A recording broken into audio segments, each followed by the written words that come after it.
s'aime, on chante, on prie, on pardonne et on oublie tous les chagrins, tous les soucis.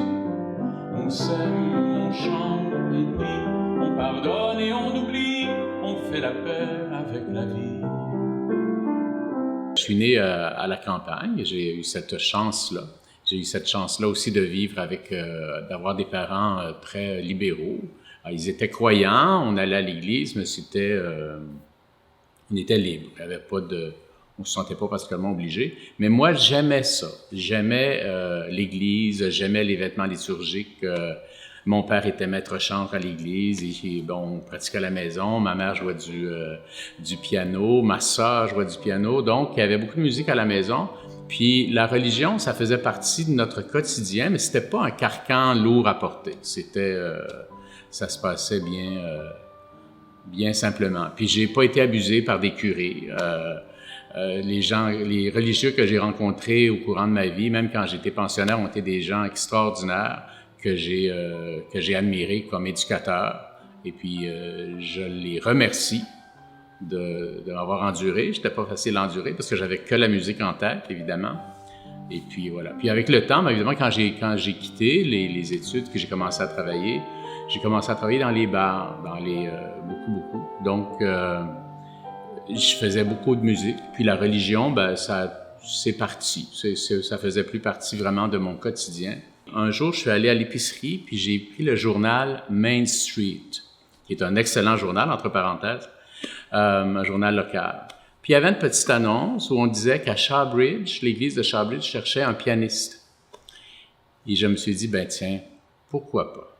Alors donc, j'ai appelé, puis j'ai décidé d'aller auditionner. Peu à peu, je me suis pris au jeu. J'ai commencé vraiment à aimer beaucoup mes dimanches. Je les aime de plus en plus. Il y avait beaucoup de chansons qui étaient très anciennes, des cantiques très anciens, avec un langage très ancien. Et je me suis dit, pourquoi est-ce qu'on n'écrirait pas des choses plus nouvelles? Moi, je suis auteur-compositeur. J'ai écrit toute ma vie pour Ginette Renault, pour plein de gens. Fait que j'ai commencé par une première chanson qui s'appelait « On n'est pas nombreux », qui était drôlement à propos, parce que dans les églises, il n'y a presque plus personne. On est bien, on est chez nous, on n'est pas beaucoup, mais quand on se voit, c'est comme si la joie nous avait donné rendez-vous. Ce qui est unique dans mon affaire, c'est que j'ai un langage plus moderne et une relation plus personnelle avec Dieu que dans les cantiques traditionnels.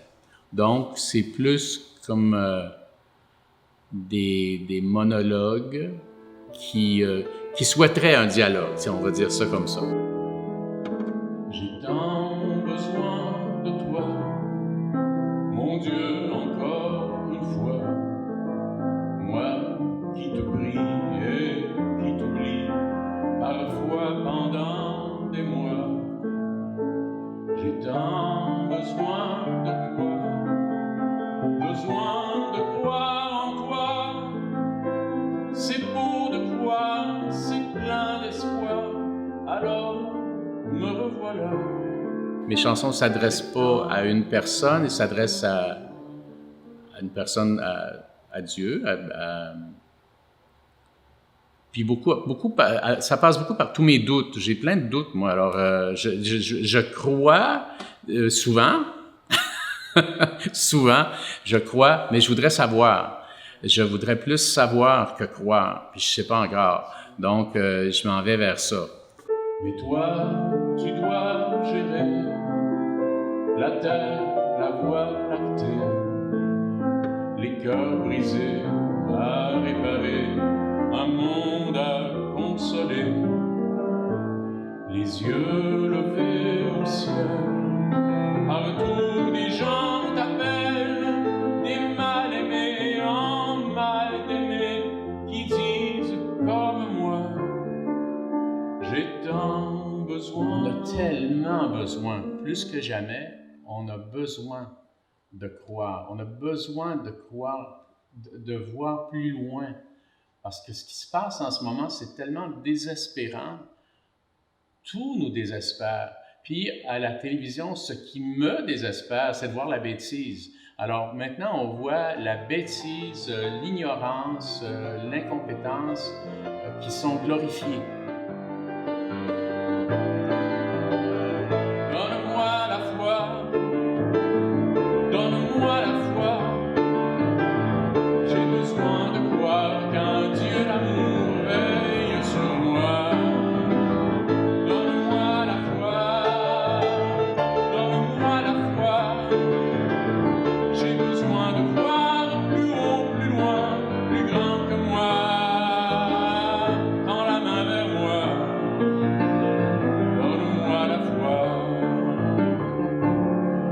Puis je dis dedans, moi j'ai adoré ma mère, puis je dis, je veux sentir ta présence, savoir que tu es vivant et retrouver la confiance de mon cœur d'enfant quand j'apprenais mes prières que tous mes ciels étaient bleus, que dans les yeux de ma mère, je voyais tes yeux. Le jour où j'ai vraiment repensé à Dieu, c'est quelques années après avoir commencé dans les églises, je me suis rendu compte que j'étais très reconnaissant. J'avais beaucoup de reconnaissance pour tout ce que ce travail-là m'apporte.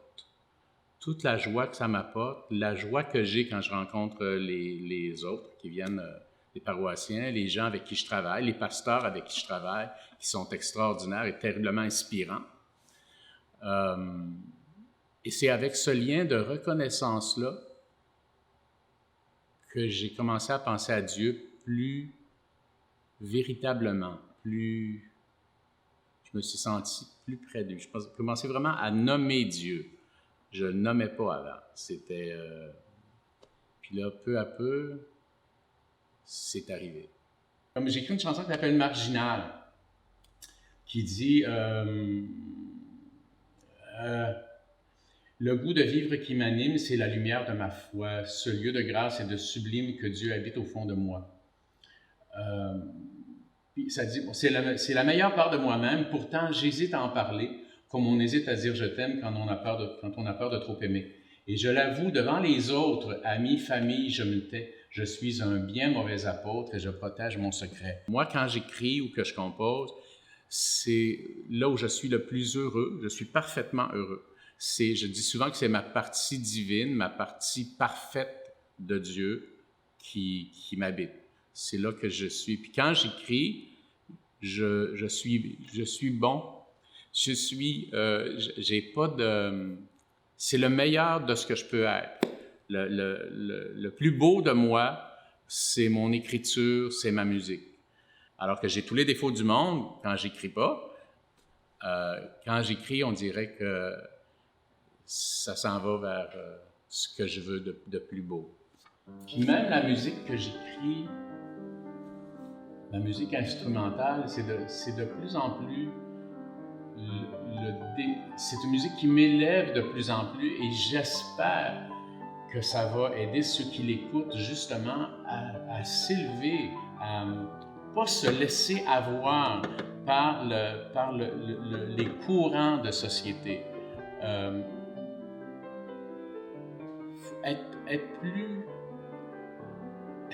J'ai déjà lu quelque part que nous étions tous Dieu. On est tous Dieu. Donc, Dieu nous a créés parfaits. Et on est tous une lumière. On a tous le pouvoir d'être une lumière pour les autres. Et c'est ça qu'il faudrait essayer de devenir.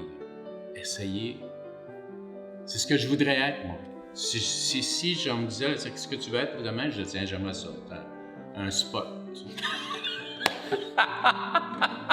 Je dis souvent que c'est une promotion que je viens d'avoir. Parce que j'écrivais pour Ginette Renault, maintenant j'écris pour Dieu, donc on peut dire que c'est une promotion. Puis j'ai beaucoup le sens de l'humour aussi, ça fait que très souvent, mes doutes me font sourire, mais c'est comme ça.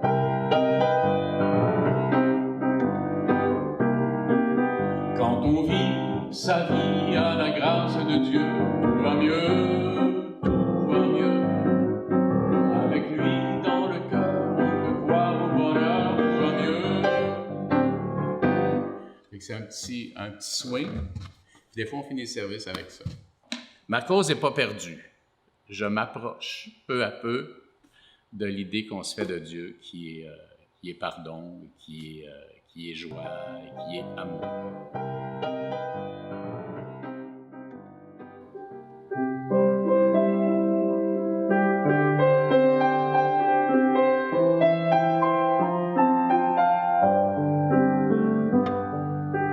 Un ange pour Noël m'amènera au ciel et j'ouvrirai le grand livre du temps. Et en tournant les pages, souvenir en images, je reverrai mes beaux Noëls d'enfant. Je reverrai ma mère, le sourire de mon père, et tout sera prêt pour le réveillon. Pour toute la famille, les garçons et les filles, il y aura plein d'amour